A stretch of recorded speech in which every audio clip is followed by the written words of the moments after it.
Assalamualaikum warahmatullahi wabarakatuh. Ya, kembali lagi bersama saya di channel SMK Negeri Sukoharjo. Nah, jadi pada kali ini kita memasuki materi yang kedua pada masa pengenalan lingkungan sekolah SMK Negeri Sukoharjo di hari yang kedua ini. Nah, jadi pada materi kali ini kita akan diberikan wawasan oleh Bapak Ahmad Hamimuddin Ihsan Eskom.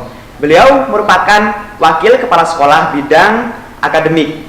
Nah, jadi materi yang akan disampaikan oleh beliau yaitu mengenai program kurikulum sekolah teknologi.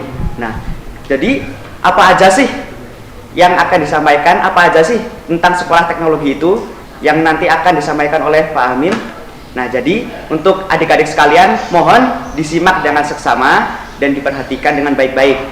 Untuk sekiranya materi yang penting bisa dicatat di rumah masing-masing. Oke, jadi untuk mempersingkat waktu, mari kita simak materi yang akan disampaikan oleh Bapak Ahmad Hamimuddin Ihsan Eskom. Untuk beliau disilahkan. Bismillahirrahmanirrahim. Assalamualaikum warahmatullahi wabarakatuh. Tapi pun ya, saya ucapkan selamat datang, selamat bergabung bagi para peserta didik baru yang sekarang sedang mengampu kelas 10. Kita ucapkan rasa syukur kita kepada Allah Subhanahu wa taala karena kita sampai dengan hari ini diberikan kesehatan. Mudah-mudahan kita tetap bisa melaksanakan aktivitas kita sehari-hari dan mudah-mudahan pandemi yang ada di negara kita ini cepat berlalu. Oke, sedikit Bapak perkenalkan nama Bapak Ahmad Hamimuddin Ihsan. Bapak di sini selaku wakil kepala sekolah di bagian bidang akademik, yang nantinya di bagian bidang akademik ini kalian akan mengetahui bagaimana struktur kurikulum ataupun pembelajaran nantinya yang ada di SMK Negeri Sukoharjo. Untuk materi yang pertama, kalian akan mengetahui tentang apa itu kurikulum. Jadi pengertian kurikulum di dalam Undang-Undang Nomor 20 Tahun 2003 Pasal 1 Ayat 19 di situ menyebutkan bahwa kurikulum adalah seperangkat rencana dan pengaturan mengenai tujuan, isi dan bahan pelajaran serta cara yang digunakan sebagai pedoman penyelenggaraan kegiatan pembelajaran untuk mencapai tujuan pendidikan tertentu. Itu pengertian kurikulum di dalam Undang-Undang Nomor 20 Tahun 2003. Kemudian struktur yang digunakan di sekolah SMK Negeri Sukoharjo itu pada tahun ini untuk kelas 10 kita menggunakan struktur kurikulum yang baru, yaitu karena kita sudah menjadi sekolah PK ataupun pusat unggulan, sehingga kurikulum yang akan digunakan yaitu di sini untuk mata pelajaran umum yang bisa kalian dapatkan nanti itu ada 6 mata pelajaran umum. Itu yang pertama yaitu pendidikan agama dan budi pekerti, itu ada 3 jam. Kemudian ada pendidikan Pancasila dan kewarganegaraan, itu ada 2 jam. Kemudian bahasa Indonesia, itu ada 4 jam. Kemudian pendidikan jasmani, olahraga dan kesehatan, itu ada 3 jam. Kemudian sejarah itu ada 2 jam, dan seni ada 2 jam. Itu untuk pendidikan umum atau mata pelajaran umum yang akan kalian dapatkan nanti ketika sudah mulai pembelajaran. Kemudian untuk mata pelajaran kejuruan, di sini ada beberapa mata pelajaran yang menjadi yang menjurus kepada kejuruan masing-masing. Yang pertama yaitu nanti ada matematika, kemudian matematika ini ada 4 jam, kemudian bahasa Inggris ada 2 jam, ada informatika 4 jam. Kalau informatika ini sebelumnya itu sistem komunikasi digital ya. Kemudian nanti ada proyek ilmu pengetahuan alam dan sosial atau IPAS itu ada 6 jam. Kemudian ada kejuruan. Kalau untuk kelas 10 baru dasar-dasar kejuruan sebanyak 6 jam. Nanti untuk kelas 11 dan kelas 12-nya baru untuk mata pelajaran produktif lebih banyak lagi. Kemudian untuk PKK nanti kalian akan dapatkan di kelas 11 dan 12. Dan untuk PKL-nya, kalau untuk kurikulum yang baru ini nanti direncanakan itu kalian praktek kerja lapangannya itu di semester paling akhir. Jadi semester 5-nya kalian sudah menyelesaikan seluruh administrasi ataupun ujian yang ada di sekolah. Kemudian semester terakhir kalian baru mengikuti PKL-nya, praktek kerja lapangannya selama kurang lebih 1 semester ataupun 6 bulan. Kemudian untuk yang selanjutnya ada mata pelajaran pilihan. Di sini muatan lokal itu diserahkan kepada daerah masing-masing. Kalau di Provinsi Lampung itu yang menjadi muatan lokal yang akan kita ampu nanti ada 2 jam. 1 jamnya itu pendidikan anti korupsi dan 1 jamnya itu adalah bahasa Lampung, ya. Itu untuk muatan lokal. Kemudian untuk yang struktur yang C itu ada penguatan profil pelajar Pancasila, pengembangan karakter dan budaya kerja. Di sini ada 8 jam. Jadi untuk penguatan profil pelajar Pancasila dan pengembangan karakter dan budaya kerja, di sini bukan masuk ke pelajaran intersekolah, tapi masuk ke ekstra kurikuler, ya. Jadi di sini bisa nanti masuk ke pramuka dan eskul yang lain, ataupun bisa saja nanti eskul yang ada di sini masuk ke diampu oleh jurusan masing-masing karena bisa berbentuk budaya kerja, karena untuk jurusan masing-masing bisa berkolaborasi dengan Budi ataupun dunia industri yang bekerja sama dengan sekolah kita. Itu struktur kurikulum yang akan kita gunakan nanti untuk kelas 10. Kemudian untuk yang selanjutnya yaitu ada muatan kurikulum. Untuk beban belajar yang akan kalian dapatkan nanti di SMK Negeri Sukoharjo, pembelajarannya itu dari Senin sampai dengan, maaf kalau untuk yang kelas 10 ini belum Bapak edit, untuk Senin sampai dengan Jumat, ya. Jadi kalau untuk Jumatnya itu tidak ada pembelajaran secara seperti biasanya, tetapi di hari Jumat nanti kalian akan mendapatkan eskul selama kurang lebih 8 jam. Jadi pembelajarannya kalian dari Senin sampai dengan Kamis untuk pembelajaran secara seperti biasanya. Kalau waktu normal itu untuk waktu pembelajarannya per jam pelajarannya itu 45 menit. Kalau untuk kondisi kita seperti ini, kita gunakan 30 menit untuk setiap jam pembelajarannya. Jadi untuk 1 hari itu kurang lebih kita mendapatkan sekitar 7 jam pembelajaran. Kemudian untuk yang selanjutnya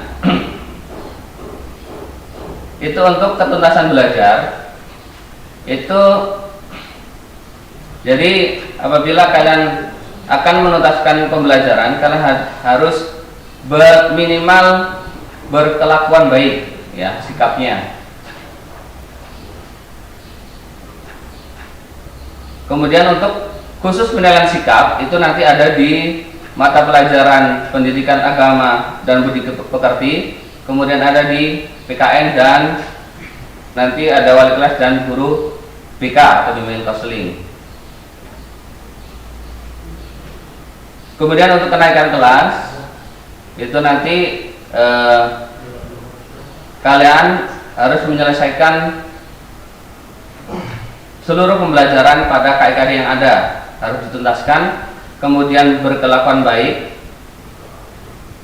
terus maksimal 12 hari alfa atau tanpa keterangan 1 tahun. Jadi kalau lebih dari 12 hari maka kalian dinyatakan untuk dikembalikan kepada orang tuanya masing-masing. Kemudian yang ketiga, tidak memiliki nilai di bawah KKM, dan yang keempat, menyelesaikan praktik kerja lapangan. Ini untuk kelulusan nanti untuk kelas 12 ya, yaitu menyelesaikan seluruh program pembelajaran, kemudian mencapai tingkat kompetensi yang dipersyaratkan dengan ketentuan kompetensi, sikap, spiritual dan sosial termasuk kategori baik, dan kompetensi pengetahuan dan keterampilan minimal sama dengan KKM yang telah ditetapkan. Kemudian lulus ujian akhir sekolah, kemudian memiliki nilai lulus ujian nasional atau asesmen kompetensi minimum dan survei karakter. Kemudian untuk eskul yang kalian ikuti itu yang wajib yaitu untuk satu kegiatan eskul, yaitu kalau di sekolah kita itu pramuka. Kemudian untuk nilai kegiatan ekstrakurikuler minimal baik dan merupakan salah satu penentu kenaikan kelas. Kemudian kegiatan ekstrakurikuler dilaksanakan di luar kegiatan atau di luar pembelajaran. Kemudian yang terakhir diperbolehkan mengikuti lebih dari satu kegiatan ekstrakurikuler. Kemudian untuk pendoman pembelajaran, untuk jam belajar kita, kalau untuk waktu normal, kita satu harinya ada 10 jam pembelajaran. Jadi kita mulai jam 7.15 dan nanti akan berakhir jam 15.20. Itu jika kondisi normal ya. Terus untuk kalau kondisi seperti daerah kita karena masih terjadi pandemi, kita menggunakan daring ya. Itu selama kurang lebih 3,5 jam sampai dengan 4 jam. Kemudian gerakan literasi dilaksanakan 15 menit di awal pembelajaran jam pertama. Kemudian menerapkan prinsip pembelajaran langsung di dalam lingkungan sekolah dan tidak langsung di luar lingkungan sekolah. Dan terakhir pembelajaran berpusat pada peserta didik. Mungkin itu yang bisa Bapak sampaikan kepada adik-adik sekalian, anak-anak sekalian. Jadi apa yang sudah Bapak sampaikan mudah-mudahan bisa memperbanyak ataupun menambah wawasan kalian nanti. Mungkin itu yang bisa Bapak sampaikan. Kurang lebihnya Bapak mohon maaf. Akhir, Assalamualaikum warahmatullahi wabarakatuh. SMK bisa, SMK hebat. Vokasi kuat menguatkan Indonesia.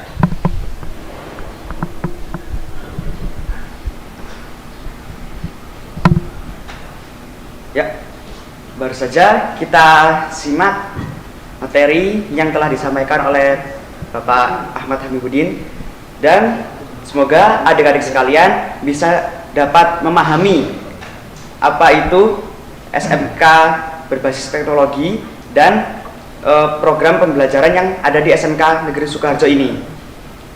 Nah, jadi untuk adik-adik sekalian yang ingin bertanya, nanti silahkan tulis pertanyaan adik-adik semua di kolom komentar setelah live berakhir.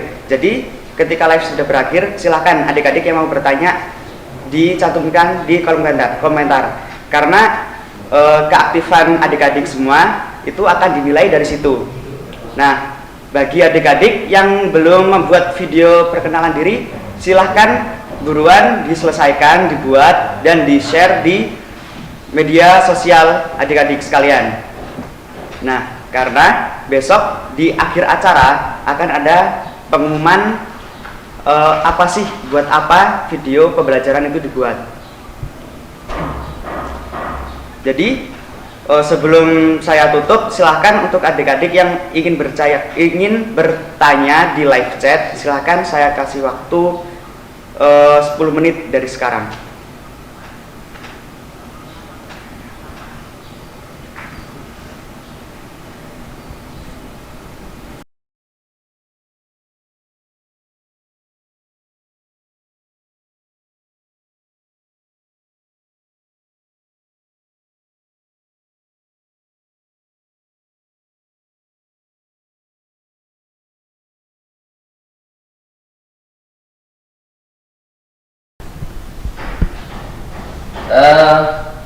Bapak mulai lagi ya untuk penjelasan tentang bagaimana nanti kalian pembelajaran selama masa pandemi ini. Jadi untuk pembelajaran selama masa pandemi ini kalian tetap belajar dari rumah ataupun menggunakan mode daring.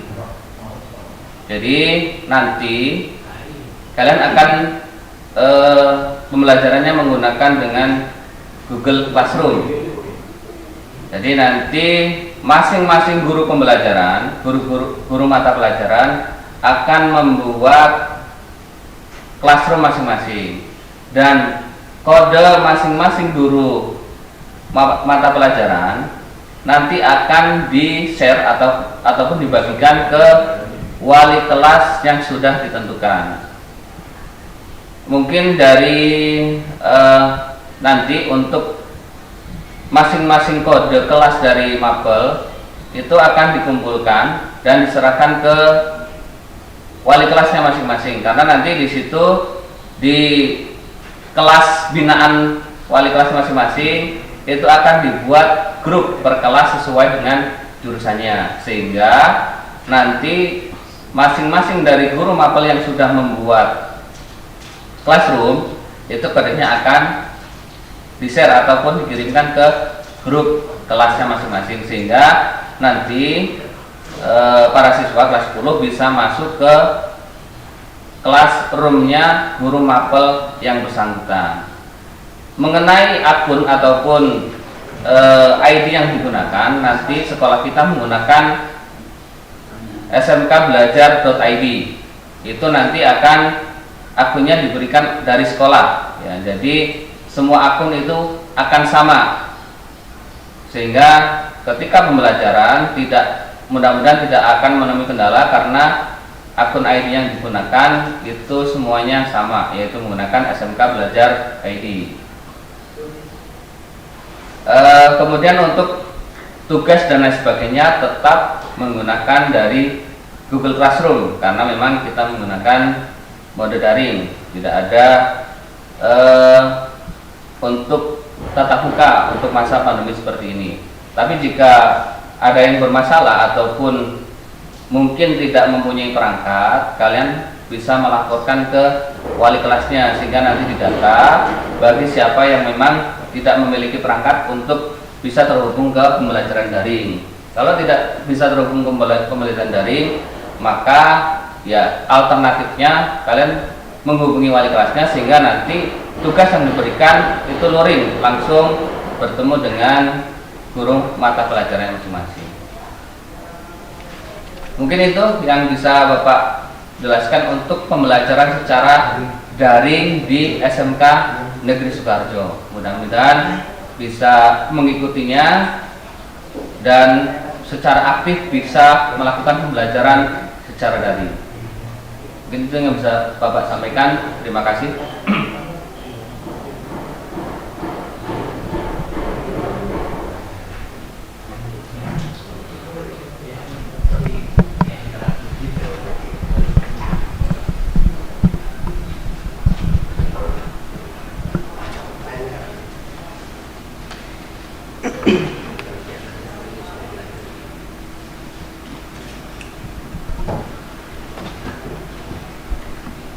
Oke, dari beberapa pertanyaan dari adik-adik, kita bahas satu persatu. Yang pertama dari Alif Abiasya, jika sekolah belajar daring, nah apakah eskul atau ekstrakurikuler itu ditiadakan? Nah, jadi nanti bisa dijelaskan oleh Bapak Ahmad Hamidi.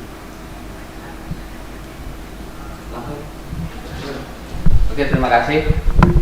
Untuk eskul, karena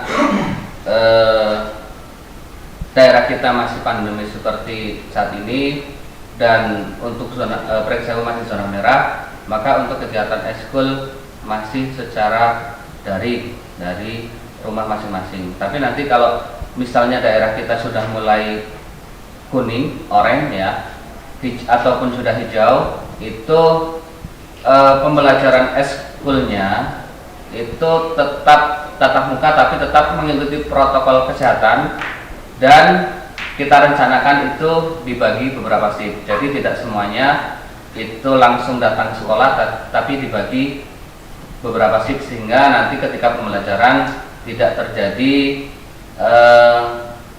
perkumpulan ataupun bisa ada jaga jarak ketika nanti pembelajaran ekskul bisa kita laksanakan. Jadi mungkin itu yang bisa Bapak sampaikan. Ya, pertanyaan selanjutnya sama, 3 penanya dengan pertanyaan yang sama, yaitu dari Dian Diana, Rifki Gilang, dan Ilal Jalaluddin. Itu di masa daring seperti ini, apakah kita di sekolah menengah kejuruan tetap praktik ataupun tidak? Nah, jadi untuk jawabannya silahkan disimak yang akan disampaikan oleh Bapak Ahmad Hamiduddin.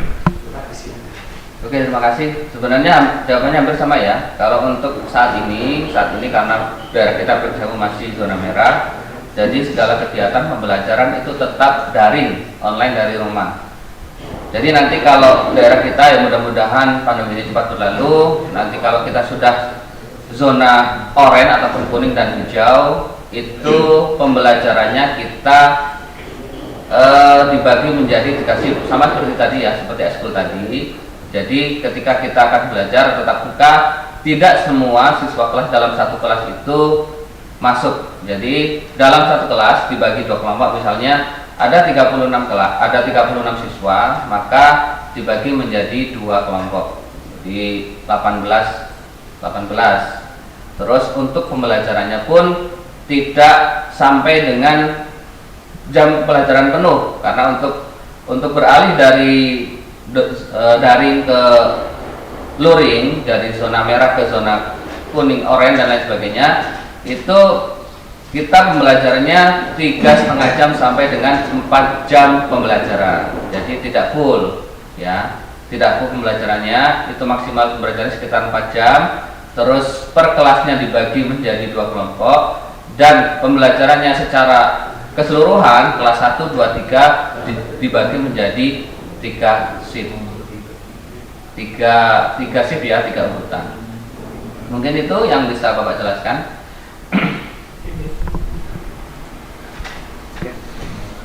Saya rasa cukup, dan semoga adik-adik sekalian bisa memahami dengan seksama.